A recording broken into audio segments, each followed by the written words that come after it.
Bonjour, bonjour, merci. Je continue mes petites vidéos sur les élémentaires du bien-être, les bases du bien-être. J'ai parlé du sommeil, j'ai parlé du ludique, du jeu, de la notion de jeu. Et maintenant, j'aimerais vous parler de la nourriture, tout simplement. La nourriture est quelque chose d'essentiel. Quel que soit votre mode d'alimentation, la nourriture est quelque chose d'important. Bien manger contribue au bien-être. Ça paraît, comme je vous l'ai dit, ce sont des élémentaires du bien-être. Mais ces élémentaires du bien-être, du ça va de soi, eh bien nous ne le faisons pas. Et nous ne le pratiquons pas. C'est quand je dis nous, c'est que combien de personnes, j'ai en accompagnement beaucoup de personnes, et combien de fois je me rends compte que les exercices que l'on fait ont une portée, mais le fait que en parallèle les personnes ont une nutrition, une alimentation euh, détestable, comment dire, excusez-moi, je n'ai pas d'autres mots, mais je dirais même meurtrière. Je cite des phrases que j'ai pu entendre. Euh, des phrases que je peux entendre. Bah, le soir, j'ai pas le temps de me nourrir. Qu'est-ce que je vais manger? Des chips et un morceau de fromage. Bon, moi, le jour où j'ai entendu ça, j'ai eu un, je suis resté baba. Comment, comment, si on ne donne pas la force à son corps, les aliments qui vont lui donner la force, la puissance. J'ai fait quelques vidéos, devenez puissant. C'est toujours dans cette même optique que vont mes petites vidéos là. Le bien-être, pour moi, le vrai bien-être, c'est pas aller à une thalasso une fois dans l'année avec sa copine ou au hammam. Bien sûr, allez-y et c'est très bien, mais c'est surtout euh, devenir puissant, être nourri, être fort, être capable de répondre à ses véritables besoins, pas simplement les besoins biologiques, mais les besoins vitaux, sociaux, psychologiques, émotionnels et spirituels. Ce sont des besoins vitaux comme le fait de manger, de boire et de dormir. Mais je vais parler d'un besoin alimentaire, donc biologique. Et je reprendrai là, un tout petit commentaire d'une personne avec qui j'ai échangé quelques commentaires sur Facebook, qui rejoint la pensée que j'ai déjà, mais je vais emprunter ces mots puisqu'ils sont encore dans ma tête. Plus j'avance dans la spiritualité, plus je me rends compte que les choses sont biologiques, que ce chemin dit spirituel, de démarche spirituelle, est un chemin profondément biologique. D'où l'importance de faire attention à son corps physique. Et donc dans ce sens, je vais parler de la nourriture. La nourriture, aujourd'hui, euh, on sait que c'est suffisamment, on a suffisamment d'informations depuis qu'il y a eu les vagues de la grippe aviaire avec les poules, la vache folle, tous ces trucs, les OGM et compagnie qu'on a vu par les médias, c'est-à-dire que là je parle même plus des gens spécialisés, des gens du monde alternatif, je parle de ce que la télé, qui pour moi déjà la télé c'est un vide d'ordure, c'est un égout la télé pour moi. La télé pour moi c'est une bombe nucléaire, c'est mieux qu'une bombe nucléaire parce que ça rentre dans votre cerveau là, ça rentre là, cette onde, cette image. Mais vous ne choisissez pas ce que vous regardez. Mais par contre, ceux qui font les émissions choisissent précisément ce qu'ils vont vous montrer et vous dire. Si vous êtes capable de comprendre et voir ça, alors ça c'est bon. Mais malgré tout ça, on vous a parlé de la grippe aviaire, vaches folles, etc., des OGM, des problématiques avec les OGM, des problématiques de surpoids. Les enfants, maintenant, il y a des pubs, manger 5 fruits minimum. C'est génial, manger 5 fruits minimum, oui. Virer les sodas. Un soda une fois par mois, ou jour de fête, mais pas tous les jours. Virer, l'alimentation qui n'est pas bio. Ah, mais c'est cher. Ben oui, c'est cher puisque on consomme encore majoritairement une alimentation OGM chimique. Qu'est-ce que c'est qu'une alimentation chimique? C'est une alimentation remplie de pesticides. Des pesticides, c'est fait pour quoi? Ce sont des produits pour donner la mort. Ce sont des poisons pour tuer des insectes, des bactéries, des vers, etc. Mais de quoi est constitué votre corps? De cellules et de bactéries.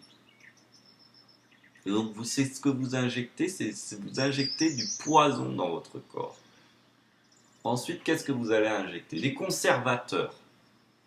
Qu'est-ce que c'est qu'un conservateur? C'est quelque chose qui anesthésie, qui empêche la putréfaction, qui rend, qui stoppe le processus du vivant, de la dégénération. La dégénération, c'est un processus du vivant. Et vous ingérez ces produits-là. Et donc, après, vous vous demandez pourquoi il y a de plus en plus de stérilité. Pourquoi il y a de plus en plus de problèmes, de peau qui durcissent, je ne sais même pas quoi dire. Imaginez que tous les 2 jours, par exemple, vos globules rouges meurent et d'autres se régénèrent. Ces produits de conservateurs, ils ont des conséquences sur tout ça. Vous ingérez quoi encore? Des aliments sur lesquels il n'y a eu des produits où on a injecté des aliments, des engrais cette fois-ci, chimiques, dont on n'a aucun recul sur les conséquences. Et après, tout d'un coup, on va se demander pourquoi oh ben moi, j'ai des excroissances osseuses qui apparaissent à droite, à gauche. C'était des cas exceptionnels, maintenant j'en entends plein. J'ai des boutons, alors c'est des excroissances de peau, on ne sait pas trop pourquoi, je produis trop de peau. Mais réfléchissez, qu'est-ce que vous mangez? Je parle là, je fais la pub du bio. Alors vous allez me dire, oui, mais le bio, on n'a pas la preuve d'eux. Mais il y a des marchés bio avec des producteurs locaux. Même quand vous êtes dans des grandes villes, il y a ça. 1. 2. Il y a des magasins spécialisés qui ont des chartes. Ensuite, même si vous ne servez que en supermarché, il est sûr que le bio du supermarché, ça veut dire qu'ils ont mis dans le paquet 70% de bio. Le reste, c'est pas sûr que ça soit bio. Et il y a en plus dans ces 30%, dans ces 30% du non bio, on peut y rajouter aussi 1% 1% à peu près, on va dire, d'OGM. Donc effectivement, c'est pas top. Mais c'est déjà mieux. Et en plus, vous faites un acte militant, c'est-à-dire un acte de consommateur où vous dites, moi je choisis l'achat de ces produits-là, je ne choisis plus le reste. Moi je le pense comme ça, si à un moment donné, aujourd'hui, on peut trouver du bio dans un supermarché, et que tout le monde se met à acheter du bio, eh bien on va y avoir encore plus de bio dans le supermarché. On pourra baisser les prix. Deuxièmement, on pourra commencer à trouver du bio comme on trouve maintenant, et du bio certifié bio 100%. Si vous achetez le certifié bio 100%, eh bien, la masse de produits certifiés bio 100% va s'accroître. Vous faites aussi un geste pour le monde, parce que les agriculteurs qui sont en bio, même si je sais qu'il y a des produits non bio, chimiques autour, et le vent, et l'eau, etc., peut affecter ces champs-là, font l'effort de faire une agriculture moins meurtrière pour le sol, pour la terre. Donc oui, je fais une apologie du bio. Là. Maintenant, je vais rejoindre, pour une fois que je suis d'accord avec des phrases du système que moi j'appelle babylonien, manger 5 fruits par jour. Je dirais, mais manger des fruits, plus de fruits et de légumes qu'autre chose. Le matin, déjeuner que des fruits. Nous sommes, et là je reprends les propos de Thierry Casasnovas, les chercheurs et les scientifiques indépendants ont largement prouvé que nous sommes à la base des humains cueilleurs avant d'être chasseurs et donc des fruitivores avant tout. Pourquoi? Parce que le fruit, c'est bon à manger, ça a du sucre, ça a du goût. Tout simplement, on n'est pas maso, on va pas manger. Oh, je vais manger des algues machin parce que c'est bon pour mon corps, mais c'est dégueulasse à manger. C'est peut-être bon biologiquement, mais vous affectez votre corps émotionnel. Dans le fruit, quand vous croquez dans une pêche mûre, vous nourrissez votre corps physique et votre corps émotionnel. Quand vous faites des jus de fruits, vous nourrissez votre corps physique et votre corps émotionnel. Et si on va plus loin, si vous avez l'occasion de pouvoir aller sur des marchés, d'acheter des produits locaux de saison non traités, vous allez être surpris que vous allez vivre une véritable thérapie. Une véritable thérapie. Faites attention à votre nourriture. Je ne vous dis pas de devenir végétarien, mais c'est pareil, la viande c'est comme les produits chimiques. Si on regarde dans l'histoire de l'humanité, si on regarde, ne serait-ce pas que dans l'histoire de l'humanité, j'aime à dire, si on regarde dans l'histoire de l'humanité, la spiritualité a toujours existé, il n'y a qu'une centaine d'années qu'on a foutu ça en l'air. Au nom d'abus d'institutions religieuses, on a jeté tout. Comme on dit, le bain et le bébé avec. Mais aussi, si on regarde géographiquement, le monde occidental se veut laïque, athée. Tout le reste du monde a une foi et une spiritualité, qu'importe la religion. Parfois sans religion. Eh bien, c'est pareil pour la nutrition. Si on sort du monde occidental, on remarque quoi? Mon dernier voyage, par exemple, au Maroc, on se retrouve chez un loco, il nous offre un tagine. Il y avait des légumes et il y avait de la viande, oui. Il y avait un plateau comme ça, creux comme ça, rempli de légumes en monticules. Et il y avait 5 petits morceaux de viande. Quand je dis petits morceaux de viande, c'était ça. Et la viande, il nous dit, on l'a mis parce que vous êtes des invités. Parce qu'elle est rare et chère. Et même si elle n'est pas rare et chère, vous comprenez bien qu'un agriculteur, un paysan du moins, qui va avoir des champs, une chèvre, une vache, va pas manger tous les matins un steak de bœuf, parce que sinon, il va devoir racheter une vache régulièrement, ce qui n'est pas donné. Par contre, avec une vache, il a du lait tous les jours. Avec une chèvre, il a du lait tous les jours. Voilà.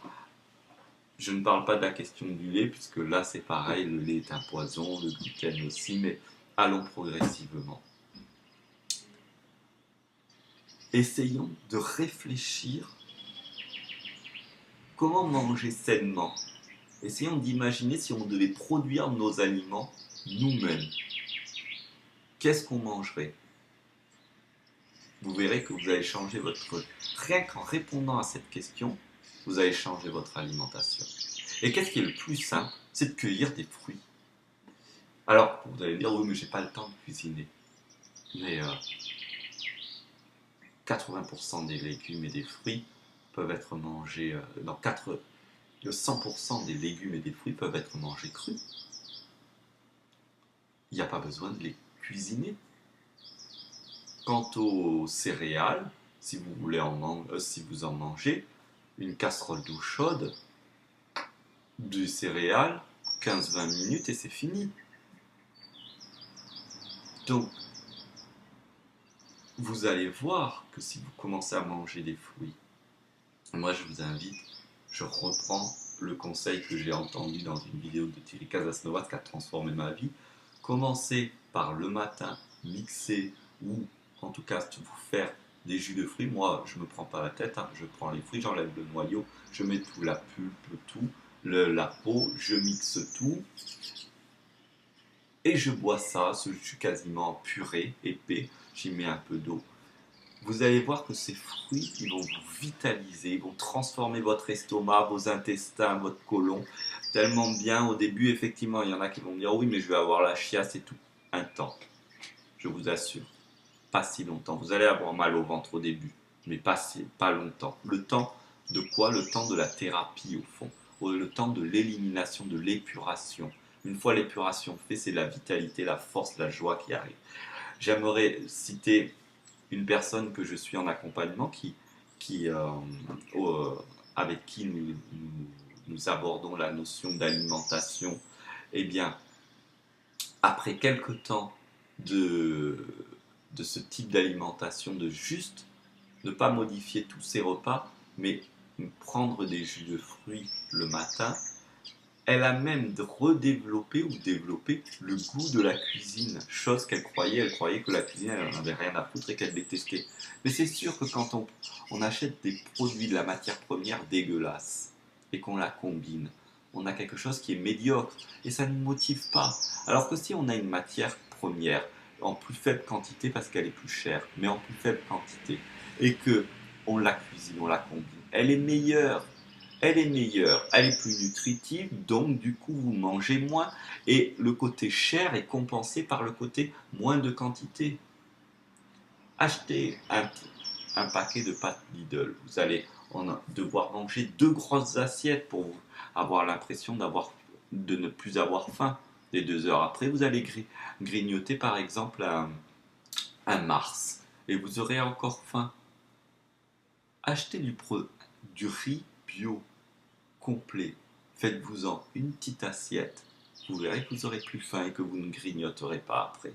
Et si au pire, par habitude alimentaire, vous avez envie de grignoter, croquer dans un fruit, vous verrez que cette habitude alimentaire, une demi-heure, 3/4 d'heure après, vous croquez dans un fruit, va aussi s'estomper. Vous aurez moins besoin de manger. Moins besoin de manger engendre quoi? La quantité que l'on a de nourriture qu'on absorbe, et particulièrement quand on absorbe de la nourriture omnivore, carnassier, chimique. Il faut savoir que la viande est l'aliment le plus difficile dans les produits naturels à digérer. Mais en plus de ça, si on rajoute dedans qu'il y a plein, tout ce que j'ai dit tout à l'heure, tous les produits, les pesticides, les retardateurs les conservateurs, les engrais, les vaccins pour la viande, eh bien, le corps n'a pas été constitué pour digérer ça. Donc, il va mettre des heures et des heures. Il peut mettre jusqu'à 12 heures de digestion. Entre-temps, vous avez fait d'autres repas, puisqu'on vous a appris à manger 3 fois par jour. Et du coup, on nous a appris à manger 3 fois par jour. Et du coup, vous passez votre vie à digérer. Vous avez besoin de combien d'heures de sommeil du coup? Vous avez besoin de 9 heures, 10 heures de sommeil. Et vous êtes fatigué et vous êtes stressé. Je fais un panoplie qui paraît exagéré, mais c'est le quotidien de beaucoup de personnes. vous avez besoin de 10-12 heures du coup de sommeil, mais en vérité, vous n'avez pas le temps parce que le soir, vous regardez un film, deux films, parce que quand même, après une journée de travail, il faut bien se détendre. Vous vous couchez à minuit, minuit et demi, et puis le réveil sonne vers 6h30, 7h, 8h. Et voilà, la partie est recommencée. Alors, faites attention à votre alimentation. Je ne vous dis pas comment manger. Je ne vous dis pas quoi manger, même si j'en ai parlé. Moi, je vous invite à manger des choses naturelles. Vous pouvez les cuisiner, mais vous pouvez augmenter le cru. Et puis si vous êtes déjà végétarien, vous pouvez augmenter le cru. Et si vous êtes crudivore, vous n'avez pas besoin de cette vidéo. Voilà, faites attention à votre nutrition. Ces vidéos sont adressées à toutes les personnes qui ont un quotidien stressant, un rythme de vie très classique. Vous pouvez le faire. J'accompagne des personnes qui vivent dans les grandes villes, à Paris, et qui doivent prendre le métro, aller au boulot, rentrer à 8h, qui mangent sur le pouce, etc. Et dans l'accompagnement que je fais, ils arrivent à mettre en place ce dont je leur propose. Leur sommeil est diminué, la qualité de leur sommeil est diminuée et enrichi, pardon, grâce au fait qu'ils se couchent plus tôt et ils bénéficient de loisirs à d'autres moments. Ils choisissent de faire des loisirs qui vraiment ont un pic de joie, ce qui permet de compenser, de faire des petites activités médiocres qui amènent un petit temps médiocre de loisirs. Mieux vaut un vrai temps de loisirs avec un vrai pic de joie que des petites choses éparpillées médiocres. Je vous remercie, merci de votre attention. Au plaisir, merci. La seule question, c'est que quand vous mangez, dites-vous, est-ce que cette nourriture-là, si je devais la produire moi-même, c'est ça que je mangerais. Merci.